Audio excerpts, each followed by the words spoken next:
우리 오늘 말씀은 사도행전 7장 54절부터 60절에 있는 말씀으로 그럴 수 없는 내가 그런 사람 되다, 그럴 수 없는 내가 그런 사람 되다 라는 제목으로 하나님 말씀 증거하겠습니다. 본인 스스로 생각하기에 나는 그런 사람이 아니다, 그런 일 못한다 할 수 있습니다. 절대 그것만큼은 절대 할 수 없다, 이런 것들이 있을 수 있어요. 절대 하지 않을 어떠한 것들, 그러나 살다 보면 그런 것을요 하기도 합니다. 생각이 바뀌어서 자의적으로 하기도 하고요, 여전히 생각은 변하지 않았지만 타의에 의해서 어쩔 수 없이 하기도 합니다. 어찌됐건 평소에 나라면 하지 않을 것도 하는 것이 사람이에요. 저는 마음 한켠에 이런 생각이 많이 있습니다. 예수님 때문에는 나로 인해서도 할 수 있고 타인에 의해서도 하는데 예수님에 의해서는 이라는 생각을 해보아요. 조영국이라면 절대 하지 않을 일인데 살다 보니까 이런저런 일 때문에 하잖아요. 사람 눈치 보여서라도 하잖아요. 그런데 예수님 때문에는요.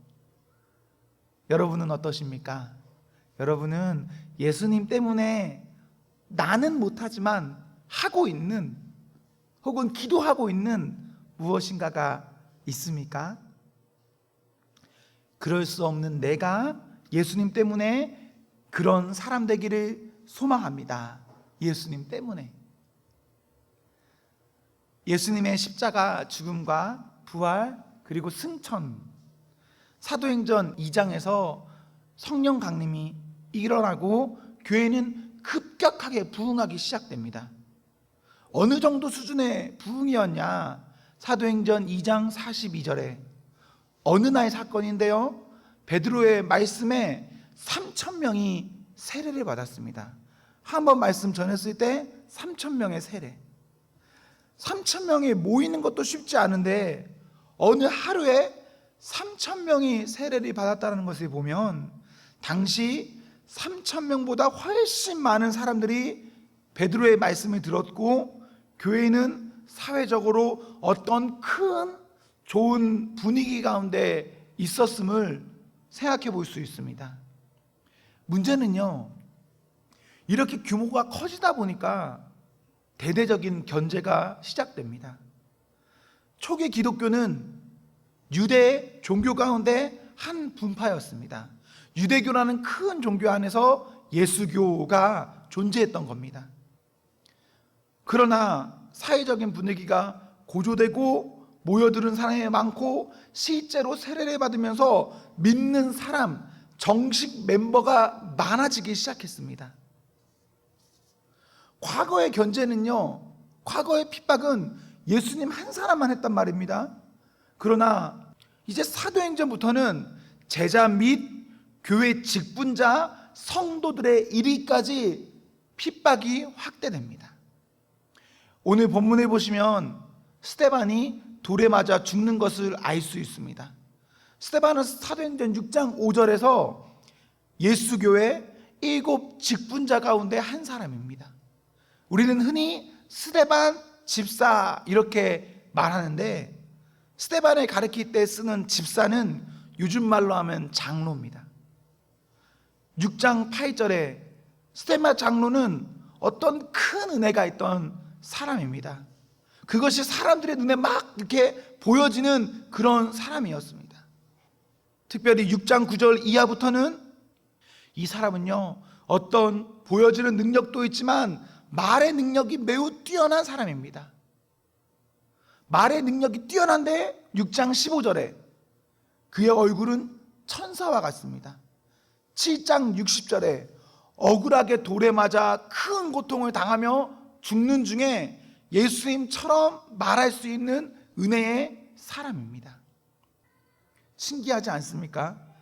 말이 잘하는데, 그래서 누군가와 계속 논쟁하면서 말싸움하는데 그의 얼굴은 천사 같대요. 우리는 그렇지가 않죠. 말싸움하는데 얼굴이 천사 같을 수 있습니까? 그리고 우리가 어떠한 큰 핍박받으면서 큰 고통당하면서 예수님처럼 말하면서 그리고 그렇게 우리가 잠자듯이 누군가를 축복하며 죽어갈 수 있습니까? 스데반은 그런 사람이었습니다. 제가 지금까지 스데반을 이야기했는데요, 오늘 말하고자 하는 사람은 스데반이 아닙니다. 누구일까요? 오늘 본문에 보시면 짧게 기록된 58절의 사울입니다. 사울. 왜 오늘 사울이 전하는가?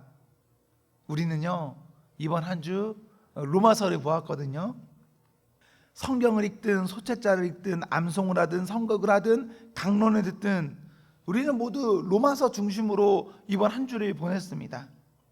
그런데 로마서는 누가 썼냐? 로마서 사울이 썼습니다. 한 주간 보았던 성경이기에 그 저자를 조금 더 보기 원하는 마음에서 오늘 본문을 골랐습니다. 사울이라는 사람이 있습니다. 우리에게는 어떤 이름으로 더 익숙하죠? 바울이라는 이름으로 더 익숙합니다. 왜 오늘 본문에서는 사울인데 우리에게는 바울이 익숙하고 성경에서는 사울보다 바울이라는 이름으로 더 많이 나올까요? 왜죠? 사울은요, 사도행전 13장 9절부터 그 이후부터는 쭉 바울이라는 이름으로만 불립니다. 다시는 사울이라고 불리지 않아요. 왜 그런가? 사도행전 9장 15절이나 로마서 15장 16절 등의 말씀해 보시면 바울의 사명은 이방인을 위한 복음 전함이었습니다. 그래서요, 바울은 바울이라고 불리는 겁니다. 사울이 아니라 바울이다. 왜 사울이 아니라 바울이라고 불리냐면 사울이라는 이름은 유대식 이름입니다. 유대인들끼리 부르는 이름. 그러면 바울이라는 이름은 무엇이냐? 바울이라는 이름은요, 히브리식, 헬라식 이름입니다. 그래서 바울이 이방인을 위한 복음 전하는 것이 사명이라면 동족이 아니라 외부로 나가야겠죠. 밖으로 나가야겠죠. 그럼 그 사람들에게 지금 이 나라 가운데서 불려지는 이름으로 불리는 것 아니라 그들의 방식에 의한 이름으로 불러줘야 되는데 그 이름이 무엇이냐? 바울입니다. 바울. 사울은 예수님 만났습니다. 그러다 예수님께 사명받았습니다. 그리고 그 사명받아서 이방으로 나가면서 그의 이름을 더 이상 사울로 하지 않고 바울이라 하며 나가서 죽기까지 예수님을 전했습니다.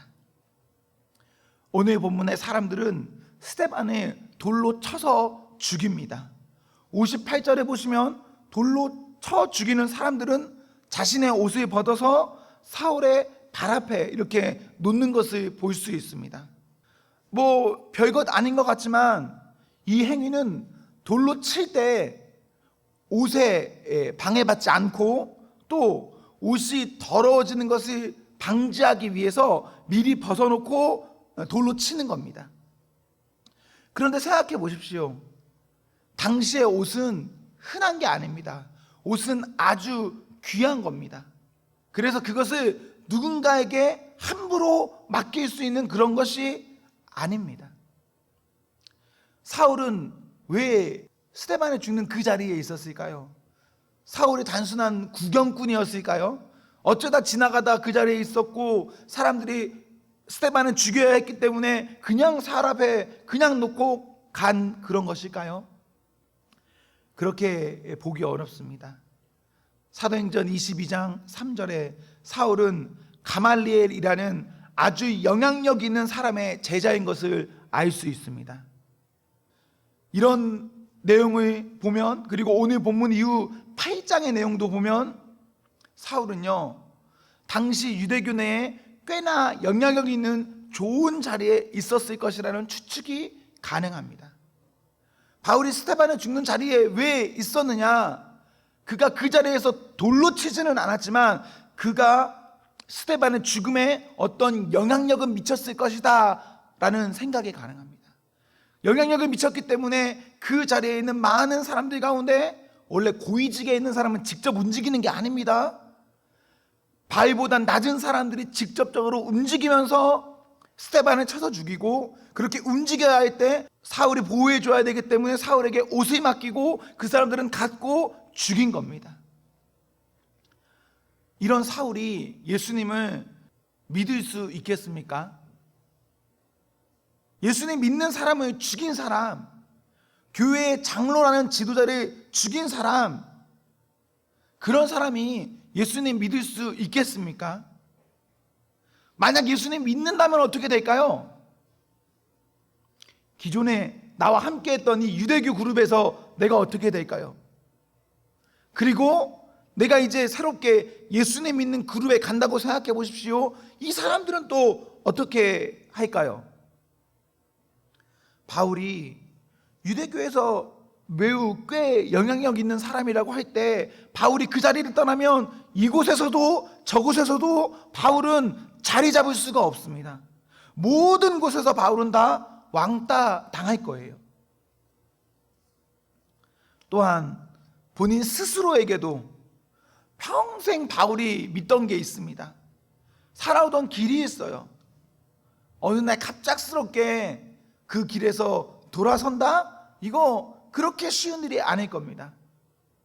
그런데 바울은요, 갑작스럽게 예수님께 나아갑니다. 예수님 믿어요.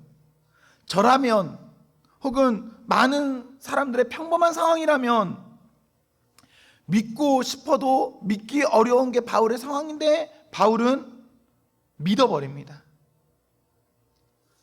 그렇게 믿은 바울이 그 다음에 어떻게 살았는가, 어떤 말씀을 전했는가, 대표적인 말씀이 로마서 1장 17절에 있는 말씀입니다.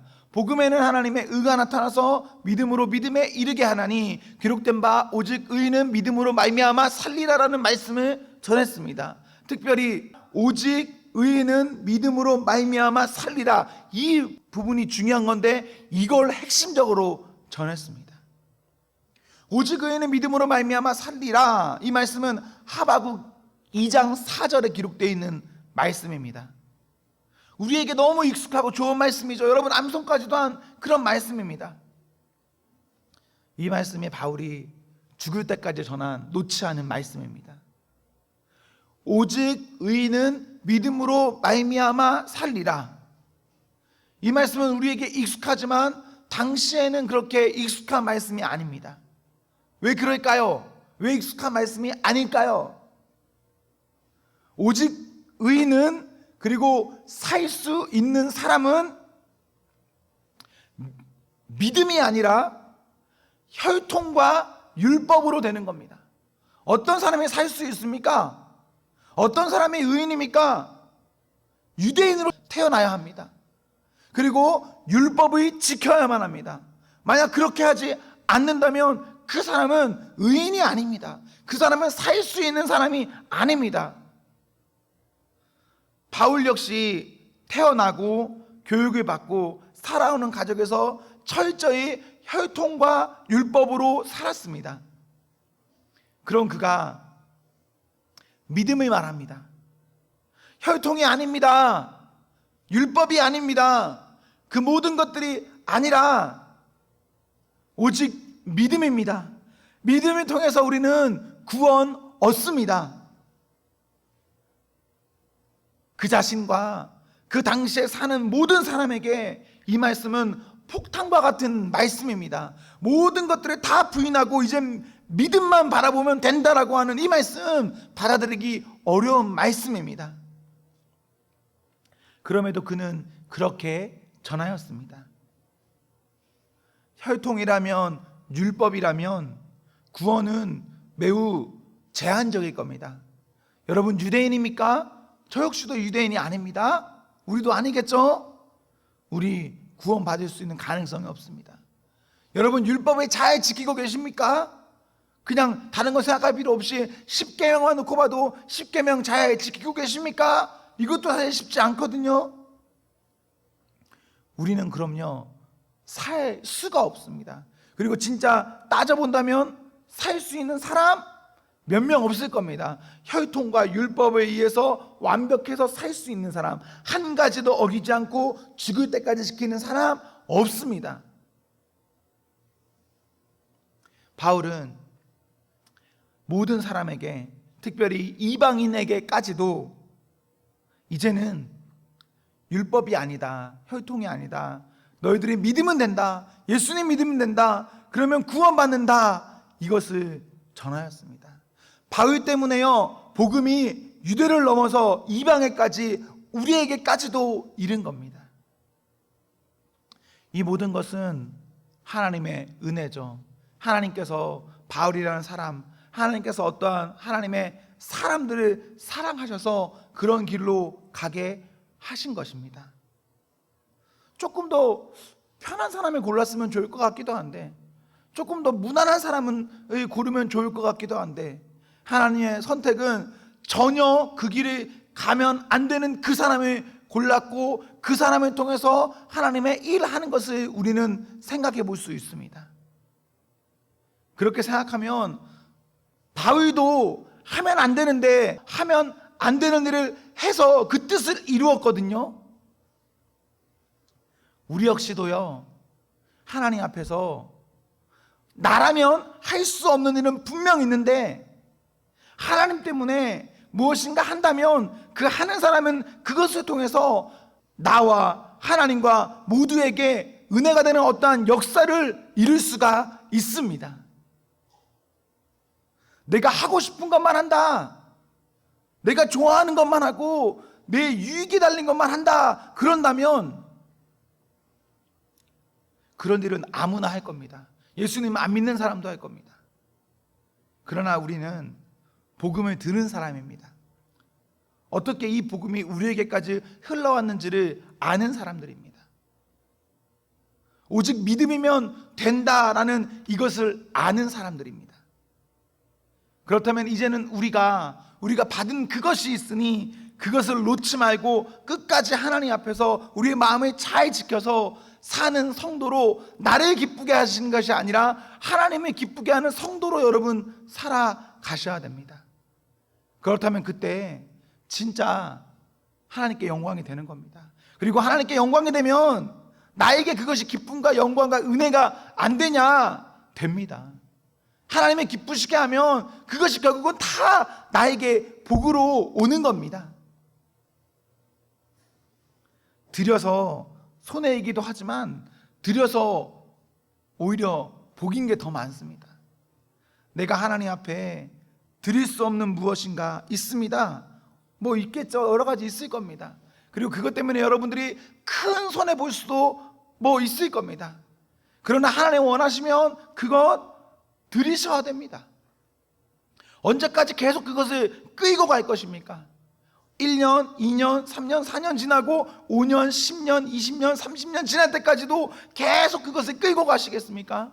그러다가 죽기 전에, 죽을 때도 못할 수도 있죠. 죽기 전에 그거 반짝하시겠습니까?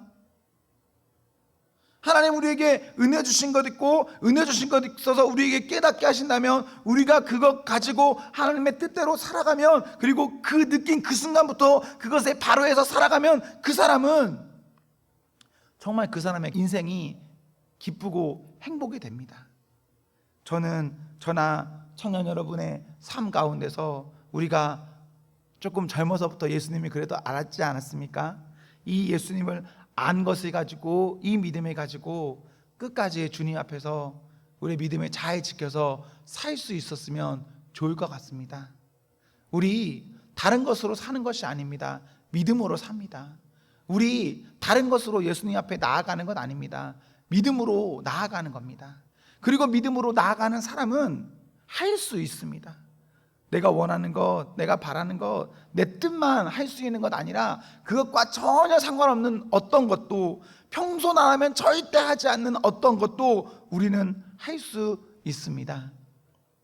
그럴 수 없는 내가 그런 사람이 되는 것, 우리가 예수님 때문에 그 은혜 안에 있기를 소망합니다. 기도하겠습니다.